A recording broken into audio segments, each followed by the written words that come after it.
Hey guys, I just thought I'd show a demo real quick of the custom battle system I've been working on, mainly because of Septic Tank's thread he started at the mag. But I wanted to show you what I got. I went ahead and played around till I got where I wanted, so I wanted to get into a fight where, you know, both characters had 1 HP and didn't have and had a few items, but no MP as well, so I could show off item usage. And I kept like running into preemptive strikes and ambushes, and it ended up killing one, and I don't have revives in yet, or if I'm going to even put them in there. It's not a hard battle system, but the way I separated this is that the sword is your offensive, so you can, you know, attack with weapons, which has a chance to critical hit to do extra damage or miss. And you got spells that, but you don't have MP right now, so you can't cast magic. So, and then there's the shield, which is your defensive measures, which you can defend and negate all physical damage the next round, but not magic. And then you can use items, which is what we're going to do. So we're going to go ahead and heal up. We got the two characters here. Now, a little light over the character on the bottom's head. That's just to let you know whose turn it is right now. So it's that guy's turn, and let's just have him heal himself, right? And it's going to be her turn, and well, I'm not going to do that. And before I end this turn, well, here, I'll just go ahead and heal up. And we're going to use, well, and if you try to use it on someone who's already got max HP, it'll tell you. So, we'll heal up. So, unfortunately, the way this works, I'll tell you why you have to press X twice in a minute, but also I haven't worked the enemy AI yet, so it's preset. There's little notes that'll say, alright, so he used Magic 1 on player 1. That's just the kind of notes I have right now. He'll do an attack, and a little message will say attack if it hits, crits, or misses player 1 or 2. So that kind of stuff's going. Go ahead and let's mana up. So we'll give her mana, and now I'm showing that you could use the other character to heal the other person. So, and if you look on the right, you'll now see symbols under the characters that have MP. That's the kind of to let you know that they have MP and they can freaking cast magic now. And player 2 got hit normally, so awesome. So now we can cast magic. Now, I programmed in magical weaknesses. This guy is weak to fire, but strong to lightning. And the player 1 is strong. Oh, I didn't mean normal hit, but regular hit. Yay! So, let's say I use a level 1 lightning spell. It's not going to do any damage, because he's strong to it. Now, if you did the level 2, it would do 1 point of damage, and it's a good way to get guaranteed damage in, but, you know, it's still, you have to pay for it and it doesn't do much.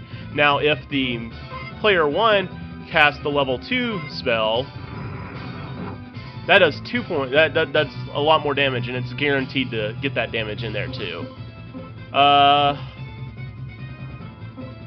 And of course, once you run out of MP, you just can't do that anymore. Now you can try to flee, and that sometimes works, sometimes it doesn't. And then you could just straight up end your turn if you wanted to. And that's more or less debug, but I'm going to leave it in there anyways. But that's pretty much it. It's super basic. Not really a lot to it. Now it's still got a little work. It's got a little bit more work to do before. Oh, that was a critical hit. All right, Magic 1 on player 2. I could probably go ahead and kill him right now if I wanted to. Yeah, let's go ahead and just Hellfire.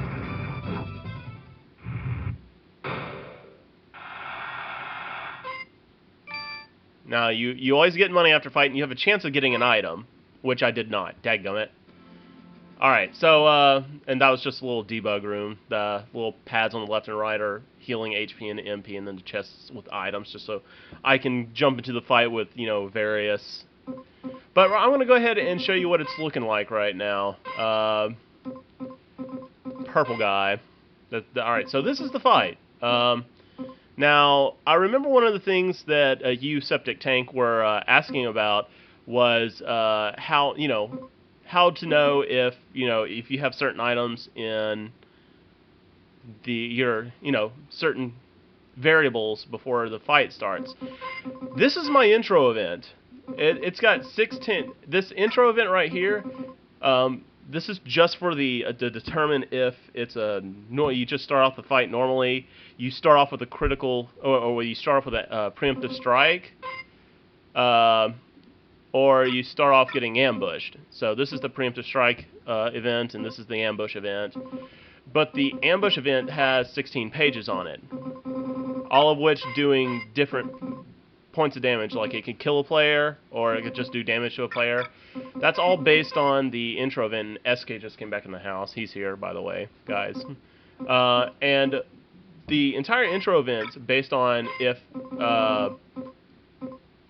there's a three-way choice to determine if it's a random or preemptive strike or ambush.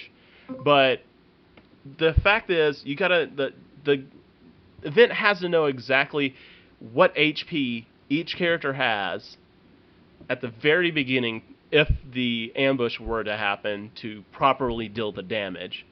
So this is if they both have full HP, and it takes over to the first page right here.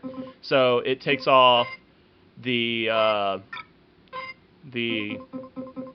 fourth HP of the first or the second person, because it's on a two-way choice at 50% chance. So, but I had to create an intro event for every possible HP outcome. This is if they both have 3 HP, both have 2 HP, both have 1 HP. This is if player 1 has max HP and player 2 has 3, 2, and then 1. And then it basically, you have to have every possible combination of HP before he'll know exactly what he can deal in damage and how much it takes off exactly. And that's kind of the thing you have to do with everything. So, like right now, here, that's not what I'm looking for. What am I looking for? Alright, this is player 1's event page. Sorry guys. Right here, this event right here is where the party's actually standing. This lets you change switches that make these menus change. These are the 4 little icons. But there's no event here. The thing is, based on whose turn it is, that's what moves the event into place. So when it's player 1's turn, this event actually uses its first page to move here. So now that event's in place, all these pages and conditions can take effect. After his turn is over, the event moves back out, and it takes over to player 2. And player 2's event moves in, and then you mess with it. And after that's done, it moves back into place, and that's the enemy's turn. Enemy's turn moves into place, and this is why you have to press X twice. The only way you're going to be able to have the enemy's turn check conditions before acting is if the player interacts with the event first. That's usually with touching or checking. But that has to be user inputted. So you press X once to close the menu. Or not close the menu, close the window that says press X twice. Once that's done, you press X again, and then it goes in. It's going to check all the events once, or all the page conditions and all the pages once I put them in there, because that event's going to look a lot like the intro event once I'm done with it, but that's just for the normal attack. That's not like taking into account that one of the players might be dead. That's going to require copying everything of that and adding in if player 1 is dead or something. And the same thing with player 2, and the same thing with player 1 defending, with player 2 defending, or with player 1 and 2 defending. I'm going to get really, really close to hitting the maximum page limit of 90. But honestly, this is probably the best way to do it to avoid using switches since there's so few. This entire battle system is going to be able to run on 12 switches alone. 36 and 37 are for whenever you're using an item, you can hit up and down to select which player you want to use the item on. And 38 and 39 is the actual healing effect. This moves over and just moves on top of the player. This one, and I guess I'll mention this here just because it'd be funny, is a debug event that since you're standing right here, and if you're in test mode, you can hold circle. I actually did hit circle just then. Walk over here and touch this, and I'll automatically end the fight. So I guess I'll just work on that later. But that's pretty much what I got. The HP bars all work on conditions. There's no content in any of them but the last two. Since the last two you can actually get a kill in, that's what makes the icon turn to the dead-looking guy. But yeah, that's pretty much all I got right now. I don't know if that helps anybody else out there, but it's fun. It took a lot of debugging, and it's really bad when you find one little bitty quirk and you got to find out exactly why that's happening, and you got to work that bug out. But yeah, if that helps, awesome. I'm gonna be done with this right before the new version of the mag is released, and will potentially be the first game/demo to release with the new version of the mag. So I hope you guys look forward to that. Anyways, I'll catch you guys later. Bye.